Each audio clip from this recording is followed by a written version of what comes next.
Comment ont commencé ces agressions, ces viols, ces incestes pour vous? Alors, je me souviens d'images. Donc, je ne peux pas dire exactement quand est-ce que ça a commencé, comment ça s'est passé. J'ai des flashs à l'intervalle, je ne sais pas, de mois ou d'années, enfin voilà. Et donc, j'ai exactement les scènes, je les vois. Donc déjà, je suis dans un milieu très aisé. Je suis issue d'un milieu très aisé, une famille nombreuse. Donc, des employés de maison, beaucoup de monde autour de nous, hein, voilà. Donc, il s'agit d'un enfant un peu plus âgé que moi. Donc, c'est un enfant, hein, ce n'est pas un adulte. Et donc, vers 4 ans peut-être, ça commence par des attouchements, voilà, puis des pénétrations digitales, puis avec des objets, etc. Voilà. Et donc, je me vois, je sais que c'est moi, je me vois, je suis comme en dehors de mon corps et je vois les scènes. Donc, on sait exactement maintenant comment ça s'appelle, que c'est de la dissociation, mais moi j'en avais pas connaissance. Donc une forme de protection, en fait. Voilà, c'est le cerveau qui met en place ce mécanisme pour supporter ce qui se passe. Donc, ça dure des années, hein, et je ne sais pas l'arrêter, voilà. Et est-ce que, parce que ça dure pendant 10 ans, oui. Est-ce qu'à un moment, vous en parlez à quelqu'un d'autre dans le cercle familial ou en dehors du cercle familial? Alors, j'ai déjà donc un passage assez éprouvant. C'est dans la cave. Et donc, ce jour-là, je dois m'asseoir sur une bouteille. Et bon, bien sûr que je vais avoir du sang dans ma culotte. Et donc, la nounou va voir cela et va me dire, je vais en parler à maman, parce que c'est pas normal. Voilà. Donc, voilà. Et la nounou? Je sais pas. D'accord. Voilà. Moi, j'ai jamais eu d'écho. Après, bon, là, donc il y a une rédaction où j'exprime un petit peu ce qui s'est passé ce jour-là. Pour dater, je parle de la rédaction parce qu'elle permet de dater à peu près quand est-ce que ça s'est passé, puisque c'est antérieur. J'ai 10 ans quand j'écris ma rédaction. Donc, voilà. Bon. Mais là, quelqu'un est témoin. Mais est-ce que vous, spontanément... Témoin? Non, il n'y a pas, non, mais y a pas de témoin. La nounou s'aperçoit de quelque chose. Voilà, s'aperçoit qu'il y a... Mais moi, je suis contente qu'elle va parler et puis il ne se passe rien. Voilà. Donc, ça m'enferme encore plus dans le silence, hein, voilà, puisque personne ne réagit. D'accord. Et est-ce que vous, malgré votre jeune âge, puis j'imagine que vous étiez terrorisé, enfin complètement sous l'emprise de ces situations, vous vous tournez quand même vers quelqu'un d'autre de la famille ou en dehors de la famille? Non, pas là. Pas du tout à ce moment-là, hein, pas du tout. Et pourquoi, selon vous, à ce moment-là, justement, vous ne trouvez pas d'échappatoire ou bien quelqu'un à qui parler? C'est quand je suis souvent ce qu'on veut comprendre. D'abord, au départ, je suis trop petite pour comprendre. Enfin, donc, je laisse faire. Là, le fait que la nounou dise qu'elle va en parler à maman parce que c'est pas normal. Je sais même pas, moi, la normalité. Moi, je la connais pas, la normalité. Donc, qu'elle dit qu'elle va en parler à maman parce que ce n'est pas normal et qu'il ne se passe rien pour moi, je suis remise dans cette normalité-là, quoi. Pour moi, voilà, c'est comme ça que ça se passe. Quel âge vous aviez, madame? Entre 3 et 10 ans. Entre 4 et 14 ans. D'accord. Entre 4 et 14 ans, ouais. À quel moment vous êtes, si vous permettez, à quel moment vous êtes libéré ou bien vous avez réalisé que ce qui s'était passé était grave?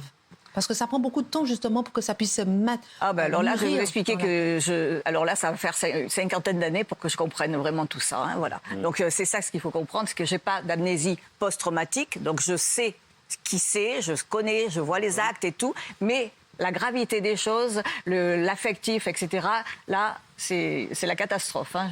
Il va falloir vraiment un grand travail pour que j'arrive à ça. Hein. Peut-être qu'on pourrait prendre quelques instants pour expliquer ce que c'est que l'amnésie post-traumatique. C'est que dans certains cas, les victimes, aussi par mécanisme de défense, oublient ou refoulent à tel point qu'elles ont l'impression de n'avoir jamais vécu ce qu'elles ont subi. Mais ce n'est pas votre cas. Non. C'est pas mon cas. J'ai toujours su ce qui s'est passé. Et c'est à partir de quand que vous dites les choses?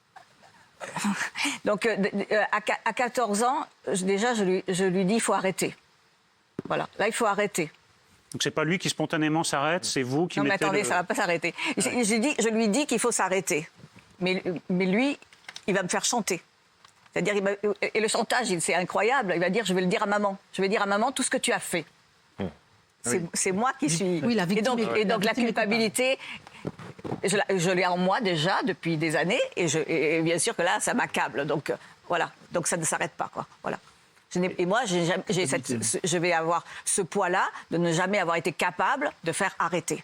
Voilà. Donc je suis encore plus coupable. La honte et la culpabilité sont énormes en moi. Donc voilà. en fait, cette perversité a marché, vous ressentiez oui, cette culpabilité. J'étais sûre, voilà, oui, c'est vrai, quoi. Ça aurait été catastrophique, voilà.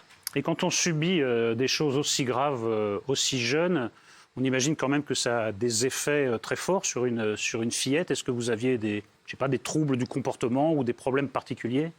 Alors, à l'école, j'étais brillante, donc ça n'a pas eu d'impact sur l'école. Au contraire, je me réfugiais, moi, dans les mathématiques, puisque j'ai fait des études de mathématiques. J'étais vraiment, au contraire, mon havre de paix. J'étais détachée de tout le monde grâce aux études. J'étais très bien. Donc ça a été ma chance, en fait. L'école. À l'école, oui, ça a été la chance. Mais autrement, les cauchemars, voilà. Alors les cauchemars m'ont hanté plus de 50 ans, hein, à hurler la nuit, quoi. Hein, voilà, c'est vraiment les cauchemars, quoi. Voilà. Vous les faites encore ? Non. Non, c'est fini. Non, mais parce que j'ai fait un grand travail pour arriver à comprendre tout ça. Hein. Il faut savoir que ce phénomène-là d'inceste est quand même exponentiel. J'en discutais encore tout à l'heure au téléphone avec Laurent Boyer, qui est un policier. Que nous connaissons bien. Nous avons accueilli beaucoup avec lespapillons.org. Je discutais avec lui tout à l'heure des dispositifs qu'il est en train de mettre en place justement pour faire parler les enfants, parce que la problématique c'est de parler. C'est le sujet. Et il me dit que c'est exponentiel, c'est-à-dire que dans les collèges, les lycées, les écoles primaires, où il veut mettre en place des fameuses boîtes aux lettres pour que les gosses laissent quelque chose. D'abord, il rencontre, et là on va pouvoir en discuter tout à l'heure, parce que les lois du Sénat c'est sympathique, mais après concrètement sur le terrain, comment ça se fait ? L'éducation nationale là-dessus est bloquée. J'espère que Blanquer nous entende ce soir. Adrien Taquet le sait. Le ministre, c'est une catastrophe. Il faut qu'on libère la parole de ces enfants, parce que ce que disait très justement madame, c'est une catastrophe. Faire parler les enfants pour dire exactement ce qui se passe, c'est très compliqué. On va aborder ce point tout à l'heure, mais je voudrais dire qu'en effet, Isabelle parle évidemment en son nom, mais au nom de beaucoup de personnes, parce qu'on a rassemblé quelques chiffres. Environ 1 Français sur 10 aurait été victime d'inceste, c'est 10% des enfants, c'est absolument colossal. 26% des Français connaissent au moins une personne victime d'inceste dans leur entourage. Chaque année, plus de 130 000 filles et 35 000 garçons subissent des viols ou des tentatives de viol, en majorité incestueux. Donc il y a le double problème du viol et de l'inceste. Un agresseur sur 4 est mineur. Et en effet, comme vous le soulignez, Bruno, ces chiffres ne font que monter depuis 2009. Et contrairement à Isabelle, 4 victimes sur 10 rapportent des épisodes d'amnésie.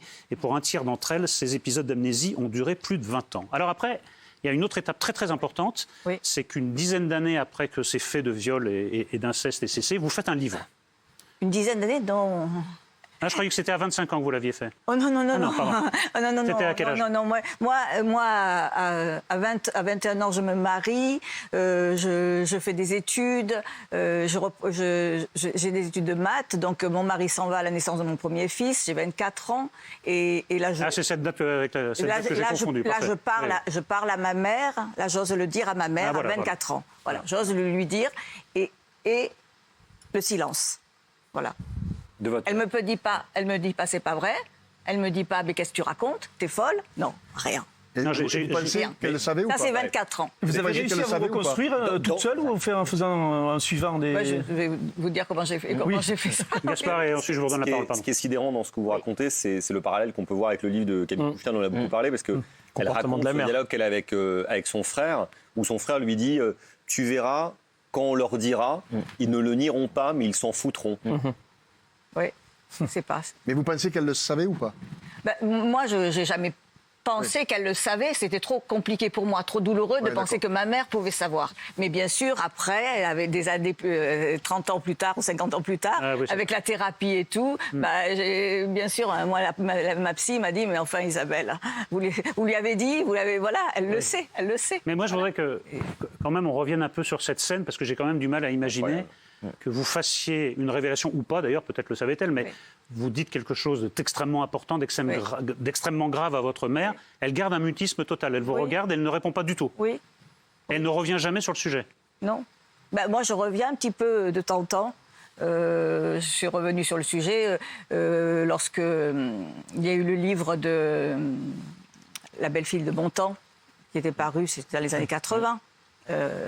Encore une histoire de livre, donc. Encore une histoire de livre. Oui, bien sûr. Oui, parce que vous vous reconnaissez dans l'histoire. Et bon, vous dites eh bien, j'en avais discuté et ma mère m'a répondu que c'était d'abord vraiment pas bien de dénoncer quelqu'un après sa mort, parce qu'il n'était pas là pour se défendre. Donc déjà. Hop, voilà, donc c'est pas bien. Donc deuxièmement, ces affaires-là, ça se règle en famille. Et troisièmement, dans notre famille, il ne s'est jamais rien passé. D'accord. C'était la réponse de ma mère. Donc, RAS. Et comment vous l'expliquez, ça, avec le recul? J'imagine que vous y avez réfléchi oui, à sa réaction. Ah oui, mais c'est bien difficile de répondre parce que après, je suis obligée de dire qui c'est, quoi. Voilà, oui. Alors, c'est trop compliqué. C'est trop compliqué. Nous ne pouvons pas. C'est que je préfère pas. Je reviens à ma question. Voilà, et vous cherchez des appuis chez d'autres gens de la famille Non, parce que je sais que c'est un mur en face. Voilà, c'est un mur. Isabelle, qu'est-ce qui fait qu'à l'époque, qu'est-ce qui aurait pu vous aider à l'époque? À 3 ans, à 5 ans, à 10 ans, qu'est-ce qui aurait pu vous aider? C'est très important parce qu'on se demande ce qui pourrait aider les victimes présentes et les futures victimes. Donc, qu'est-ce qui vous aurait aidé? Qu'est-ce qui n'existait pas à l'époque qui pourrait... Déjà, à l'époque, il y avait quand même une certaine... Les mentalités étaient quand même bien pires qu'aujourd'hui. Hein, voilà, donc ça, il faut voir le contexte. Hein. C'était, quand je parle des années 70... il était interdit d'interdire. Hein. Voilà, donc voilà, moi j'étais là-dedans. Quoi, Merci Dolto. Donc déjà, c'est ça. Par exemple, ensuite, quand vous étiez plus jeune, peut-être un livre sort, ça vous permet de parler à un autre adulte à l'école. Je ne sais pas quel âge, quand sortent le livre de La belle fille de mon temps, je sais pas, oui, un livre m'avait aidé. Voilà, c'est ça, oui, bien sûr. Bien sûr. Alors je voudrais maintenant qu'on en vienne au livre et on va répondre à la question de Bernard parce qu'il y a un scandale dans le scandale. D'abord, qu'est-ce qui vous fait passer à l'acte de l'écriture de ce livre? Donc ce que je veux dire, c'est que ce que j'ai fait, j'ai cru faire vraiment bien, et c'est pour ça que je suis heureuse de témoigner, pour dire que c'était pas la solution, ça marche pas. J'ai essayé de mettre tout ça de côté. Donc j'ai mis tout ça de côté et j'ai construit ma vie et j'ai fait une carrière. J'ai un doctorat de maths, j'ai fait une carrière dans IBM, donc dans une multinationale. J'ai eu des enfants, j'ai eu 2 maris. Bon. Évidemment, là, c'était plus chaotique, je peux comprendre. Mais bon, voilà. C'est une vie. Non, mais c'était quand même dans la construction. Je pensais bâtir quelque chose. Bon, on ne bâtit pas sur du sable, donc c'est pas terrible quand même. Donc ce que vous dites, voilà. C'est qu'il ne faut pas le garder pour soi.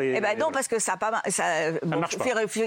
Quand vous êtes mal construit comme je l'étais, si vous restez comme ça mal construit, les relations avec les autres, elles sont particulières. Les gens que vous recherchez sont particuliers. Enfin, tout ça est compliqué. Qu'est-ce que vous voulez dire par là qu'on cherche des gens particuliers quand on a subi... on cherche... Je sais pas.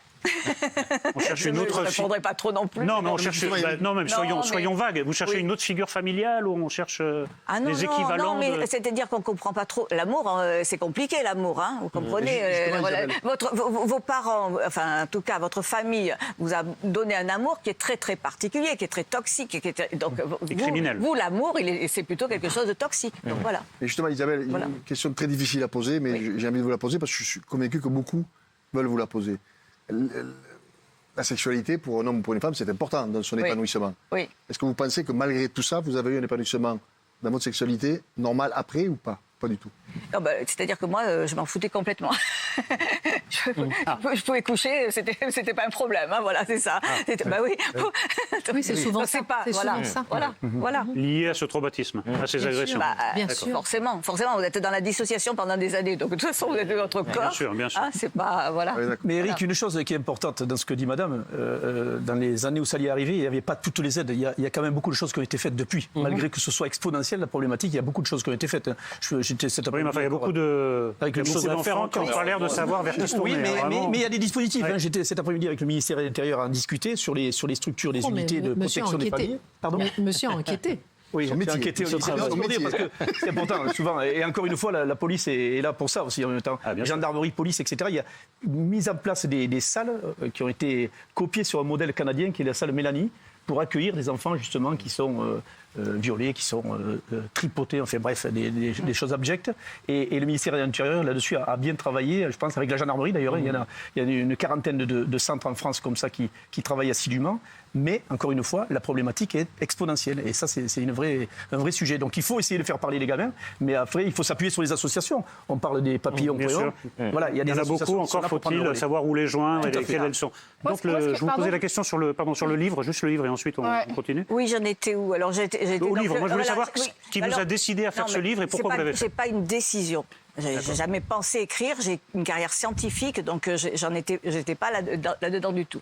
Et puis mon deuxième mari, c'est encore une il y a une rupture et donc j'ai 54 ans ou 55 ans et là ce que j'ai vécu là physiquement, c'est incroyable. Et là, c'est quelque chose qu'on connaît bien aussi aujourd'hui. C'est vraiment, là, vous revivez tout ce que vous avez vécu. C'est-à-dire que je rentrais chez moi, j'avais la déchirure et tout qui s'échappait de la déchirure. Cette sensation-là, bon, c'était pas vrai, mais cette sensation de revivre vraiment, vous vivez le viol. C'est ça ce qu'on appelle revivre le viol, en fait. J'avais pas compris ça. Mais j'avais vraiment l'impression que toutes mes entrailles s'échappaient de mon ventre. Et sans arrêt, ça devenait insupportable. Donc, j'avais, à la rupture, j'avais consulté un médecin parce que je voulais dormir, j'arrivais plus à dormir, qui a compris, heureusement, voilà. Alors là, j'ai eu un médecin qui a compris qu'il y avait quelque chose et qui m'a envoyé chez la thérapeute d'en face.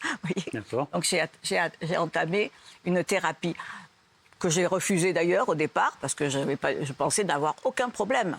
Voilà, c'est ça, là, vraiment le déni le plus total. Je n'avais aucun problème. Quand elle me dit « parlez-moi de votre enfance », je dis « bon, alors on va passer là-dessus ». Hein, voilà. Et donc là, elle me dit « je peux vous aider ». Moi, j'y crois pas une minute. Mais rien. Mon problème, mon mari est parti, point, c'est tout. Quoi. Voilà. C'est tout. Et donc, je laisse un peu tomber et tout. Et là, je sais pas pourquoi, je vais amener un ami là où j'ai habité petite. Voilà. Donc, et lui, il se met à sonner, il est complètement fou, il sonne à la porte, et on rentre dans cette villa, qui est une villa somptueuse, au bord de la mer, et la vieille dame, c'est une vieille dame, nous fait mes parents, bien sûr, on n'habite plus là, on a déménagé depuis 30 ans, hein, voilà, ou 40 ans, je ne sais plus, 50 ans, 40, allez, 40 ans, voilà. Et donc, elle me fait visiter, elle nous fait rentrer. On va à l'étage, donc déjà, c'est bon, voilà, les souvenirs, au départ, ça va. On va à l'étage et je ne vois plus la chambre. La chambre, voilà. Et là, je me suis dit, mais alors je suis folle. Là, j'ai mis en doute toutes ces images que j'avais. J'ai dit, bon, ben là, je suis folle. Et puis, en fait, elle était fière. Elle nous montre qu'ils avaient agrandi la chambre parentale et qu'ils avaient absorbé l'autre chambre. Elle avait cessé d'exister. Voilà, elle avait cessé d'exister. Et là, je rentre chez moi. Bon, lui, il s'en va, il était loin, voilà. Il habitait loin. Et je rentre chez moi, et là, je me mets à écrire. En 4 mois, j'ai écrit. Voilà. Donc, c'est le premier livre que j'ai écrit, donc en 2012. Donc, j'ai écrit. Et au fur et à mesure que j'écrivais, je ne pensais pas écrire ça en plus. J'ai écrit ma vie. Voilà, c'est tout.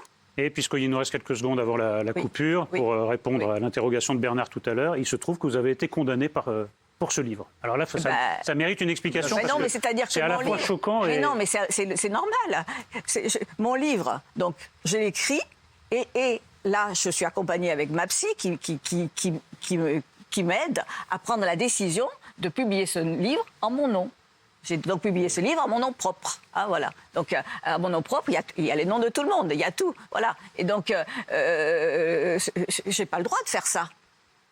J'ai pris cette décision, sachant très bien que j'étais hors la loi. Voilà. Parce que les faits étaient prescrits. Les faits sont prescrits, vous n'avez pas le droit de faire ça. Vous ne mettez pas de pseudo. J'ai fait ça en connaissance de cause. Voilà. Vous avez été, C'était ma vie, j'étais en train de mourir, je voulais me la réapproprier. Vous avez été